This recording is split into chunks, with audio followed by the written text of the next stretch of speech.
Hi welcome to my channel Madhu's education hours. This is your Madhusudan. ఈరోజు వీడియోలో ఎంసెట్కి ఎవరైతే prepare అవుతున్నారో అటు తెలంగాణ ఇటు ఆంధ్ర రెండు రాష్ట్రాల్లో ఎవరైతే ఎంసెట్ని రానున్న కొద్ది రోజుల్లోనే ఎంసెట్ ఎంట్రన్స్ ఎగ్జామినేషన్స్కి ప్రిపేర్ అవబోతున్నారో వాళ్ళందరికీ ఒక ఇంపార్టెంట్ కొన్ని విషయాలు నేను ఈ వీడియో ద్వారా మీకు షేర్ చేస్తున్నాను. ఎంసెట్కి ఎలా ప్రిపేర్ అయితే బాగుంటుంది, తక్కువ టైంలో ఎలా మంచి ర్యాంక్ తెచ్చుకునే అవకాశం ఉంటుంది, ఒక 10K ర్యాంక్ కానీ లేదా ఒక 5K ర్యాంక్ కానీ తెచ్చుకోవాలంటే అసలు ఎలా ప్రిపేర్ అవ్వాలి, అసలు ఇంతవరకు ఏమీ ప్రిపేర్ అవ్వనటువంటి స్టూడెంట్స్ ఏ విధంగా ప్రిపేర్ అయితే క్వాలిఫై అవుతారు, అవన్నీ కూడా మీకు ఈ వీడియోలో మీకు షేర్ చేస్తాను. బట్ ఎవరైనా ఫస్ట్ టైంగా నా ఛానల్ చూసినట్టయితే ప్లీజ్ సబ్స్క్రైబ్ మై ఛానల్. ఎందుకంటే ఎంసెట్కి సంబంధించిన ప్రతి అప్డేట్ను మీకు ఎప్పటికప్పుడు ఇస్తూ, అంతేకాకుండా ప్రతి కాలేజెస్ని ఎలా సెలెక్ట్ చేసుకోవాలి, ఫీ స్ట్రక్చర్ ఎలా ఉంటాయి, ఇవన్నీ కూడా నా రానున్న వీడియోస్లో తెలియజేస్తాను. ఇంటర్ ఎగ్జామినేషన్స్ అయిపోయిన తర్వాత చాలామంది ఈ వెకేషన్ పీరియడ్గా తీసుకుంటూ కొంత రిలాక్స్ అవుతారు. ఎందుకంటే చాలా స్ట్రెస్ ఫీల్ అయినటువంటి స్టూడెంట్స్ అందరూ కూడా ఒక్కసారిగా రిలాక్స్డ్ మైండ్తో కొంత టైంని స్పెండ్ చేసుకుంటారు. అయితే ఇదే టైంలో మనం రానున్న కొద్ది తక్కువ పీరియడ్లోనే, దాదాపు ఒక 1 month పీరియడ్లోనే మనం రెండు రాష్ట్రాల్లో కూడా ఎంసెట్ ఎగ్జామినేషన్స్ జరగబోతున్నాయి. కాబట్టి ఈ ఎంసెట్స్కి ఎలా ప్రిపేర్ అయితే బాగుంటుంది, నేను ఇంతవరకు ఏమీ ప్రిపేర్ అవ్వలేదు, నేను ఏమైనా రాయగలనా నేను అని టెన్షన్ పడుతున్నటువంటి స్టూడెంట్స్ అసలు ప్యాటర్న్ ఎలా ఉంటుంది, ఎలా ప్రిపేర్ అయితే మనం ఈజీగా పాస్ అవ్వచ్చు అనేది ఒకసారి చూద్దాం.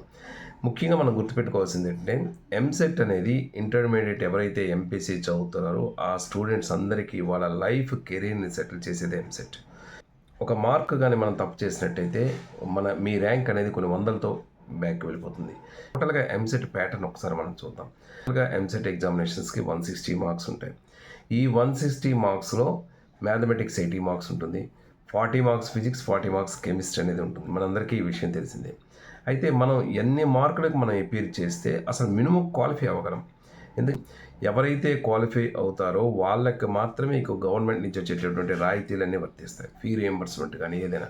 ఒకవేళ మినిమం క్వాలిఫై కూడా మనం అవ్వలేదనుకోండి, మళ్ళీ అది మీరు మేనేజ్మెంట్ కోటా ద్వారా జాయిన్ అవ్వాల్సి ఉంటుంది. అటువంటప్పుడు కన్వీనర్ కోటాలో ఎప్పుడైతే లేదో మీకు ఆటోమేటిక్గా మీకు ఎటువంటి ఫీ రాయితీ అనేది, ఫీ రియంబర్స్మెంట్ అనేది మీకు రాదు. క్వాలిఫై అనేది వెరీ ఇంపార్టెంట్. ఖచ్చితంగా క్వాలిఫై అవ్వాలి. అసలు క్వాలిఫై అవ్వాలంటే ఎన్ని మార్కులు రావాలి? 40 మార్క్స్ రావాలి.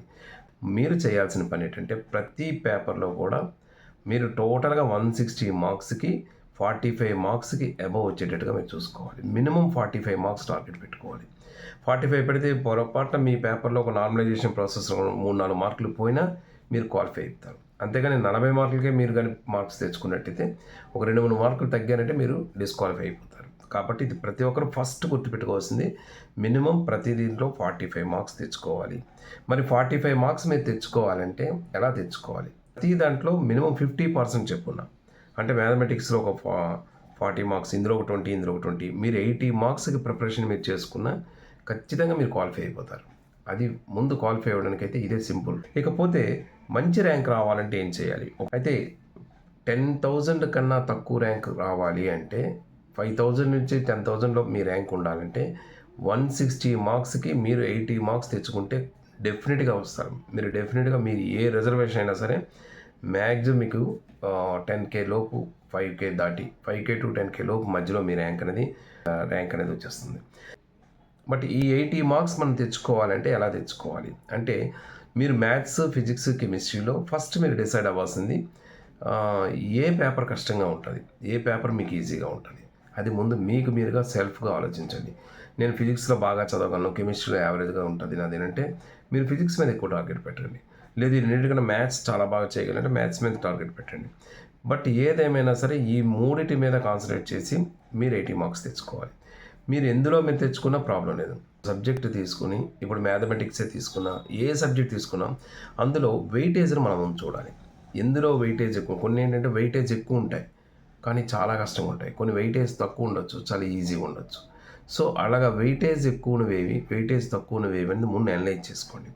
అందులో మీకు ఏది ఈజీగా ఉంటే దాన్ని ప్రిపేర్ అయిపోండి. మీకు ఈజీగా ఉన్న దాంట్లో ప్రిపేర్ అవ్వండి. కొన్ని కాన్సెప్ట్స్ ఎంత చదివినా అర్థం కాదు, దానికి మార్క్స్ మాత్రం వచ్చేది 1 or 2 మార్క్స్, చాలా వెయిటేజ్ తక్కువ ఉండొచ్చు, కానీ కాన్సెప్ట్ చాలా కష్టంగా ఉంటుంది. అటువంటి వాటిని పక్కన పెట్టేసి మీకు ఏది ఈజీగా ఉంటుందో ఆ కాన్సెప్ట్లో మీరు ప్రిపేర్ అవ్వండి. మీకు మ్యాక్సిమం టైం సేవ్ అయిపోతుంది. అలాగే ఫిజిక్స్, కెమిస్ట్రీ కూడా అంతే. కొన్ని చాప్టర్స్ చాలా ఈజీగా ఉంటాయి, అటువంటి చాప్టర్స్ మీరు ప్రిపరేషన్ అయిపోండి. ఒక చాప్టర్ మీరు ఎంత చదివినా మీకు అర్థం కావట్లేదు, కష్టంగా ఉందనుకోండి, అటువంటి చాప్టర్స్ అన్నీ కూడా పక్కన పెట్టేసేయండి. ఇది ఒక టెక్నిక్ ఉపయోగించండి. నెక్స్ట్ ఇది కాకుండా ప్రీవియస్ పేపర్స్, అసలు ప్రీవియస్ పేపర్స్ ఎందుకు చూడాలి?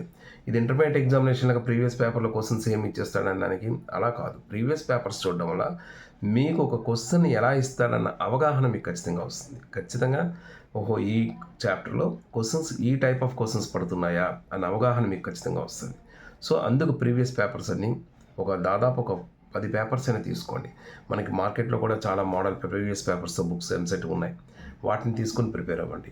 ఖచ్చితంగా మీకు కొన్ని పేపర్స్ అందులో బిట్లు కొన్ని పడవచ్చు, పడకపోయినా మీకు ఒక అవగాహన వస్తుంది, ఓహో ఇటువంటి టైప్ ఆఫ్ క్వశ్చన్స్ పడుతున్నాయని. ఎగ్జామినేషన్ రాసేటప్పుడు కూడా 160 మార్క్స్కి మనకి 3 అవర్స్ టైం ఉంటుంది. అంటే అవ్వకుండా ముందు మీకు ఏవైతే వచ్చో వాటి అన్నింటినీ కూడా ముందు అటెంప్ట్ చేయడం, రాని వాటిని మళ్ళీ మొదటి నుంచి స్టార్టింగ్ నుంచి చూసుకుంటాడు, అది ఒకటి చేయండి. ఇలా ముందు సింపుల్గా ఈ 3 టెక్నిక్స్ అంటే వెయిటేజ్ని చూస్తూ చాప్టర్స్ ప్రిపేర్ అవ్వడం, అలాగే టైం సెన్స్ని చూసుకోవడం, అలాగే ప్రీవియస్ పేపర్స్ని ప్రిపేర్ అవుతాం. ఈ 3 సింపుల్ టెక్నిక్స్ని ఉపయోగించండి. మ్యాక్సిమం మీకు అనుకున్నటువంటి ర్యాంక్ అనేది మీకు వచ్చేస్తుంది. ఒకటి వీటితో పాటు ఎడిషనల్గా కొన్ని గుర్తుపెట్టుకోవాల్సింది ఏంటంటే, ఎంసెట్లో కూడా ఎవరైనా చాలా తెలివైన స్టూడెంట్స్ కూడా, మేము బ్రహ్మాండంగా ఇంటర్మీడియట్లో 90-95% మార్క్స్ వచ్చిన స్టూడెంట్స్ కూడా దాదాపు 60,000 70,000 ర్యాంక్ వెళ్ళిపోతారు. ఇంటర్మీడియట్లో యావరేజ్గా ఉన్నటువంటి స్టూడెంట్ కూడా, ఏమాత్రం చదవనటువంటి యావరేజ్ స్టూడెంట్, బిలో యావరేజ్ కానీ యావరేజ్ స్టూడెంట్ చూసుకున్నా అన్ఎక్స్పెక్టెడ్గా ఆయనకి 20,000 లోపు ర్యాంక్ వచ్చేస్తుంది. ఎందువల్ల వస్తుందంటే, ఈ టైం సెన్స్ ఇలా ప్రిపరేషన్ సింపుల్ చేసుకొని ఎవరైతే మైండ్ లాజిక్ను ఉపయోగిస్తారో వాళ్ళు ఈజీగా సెటిల్ అవుతారు. కాకపోతే మీ సీనియర్స్ని ఎవరినైనా చూడండి, యావరేజ్గా చదివే స్టూడెంట్స్ కూడా మంచి ర్యాంక్తో పాస్ అవుతాడు. వీటితో పాటు మనం అడిషనల్గా లాస్ట్ వన్ ఏంటంటే చీట్ కోడ్స్ను కూడా నేను ఎలా చేయాలనేది నా నెక్స్ట్ మీకు రానున్న వీడియోస్లో మీకు షేర్ చేస్తాను. ఆ చీట్ కోడ్స్ను కూడా ఉపయోగించండి. ఈ విధంగా సింపుల్ టెక్నిక్స్తో మీరు చేసుకుంటూ ఎంసెట్లో మంచి ర్యాంక్ తెచ్చుకోగలుగుతారు. చాలామంది వీడియోలో చెప్తారు, ఇలా టైం టేబుల్ వేసుకోండి, అలా టైం టేబుల్ వేసుకోండి, ఇలా ప్రిపేర్ అయిపోండి. మీరు అవి ఏమీ చేయక్కలేదు. మీ ప్రిపరేషన్కి మీరే మాస్టర్. మీరు ఒక ప్లాన్ ప్రకారం అనుకోండి, ఆ ప్లాన్ ప్రకారంగా మీరు ప్రిపేర్ అవ్వండి. ఇక ఇలా ప్రిపేర్ అయిన తర్వాత మీరే ఎక్స్పెక్ట్ చేయనటువంటి ర్యాంక్తో మీరు బయటకు వస్తారు. ఇది ఈ వీడియోకి సంబంధించి. ఇంకా దీనికి సంబంధించి ఇంకా ఏమైనా డౌట్స్ ఉన్నట్టయితే కామెంట్ బాక్స్లో షేర్ చేయండి. అదేవిధంగా ఈ వీడియో కానీ మీకు నచ్చినట్టయితే please like, share and comment on this video. Thank you so much for your watching. This is your Madhusudan.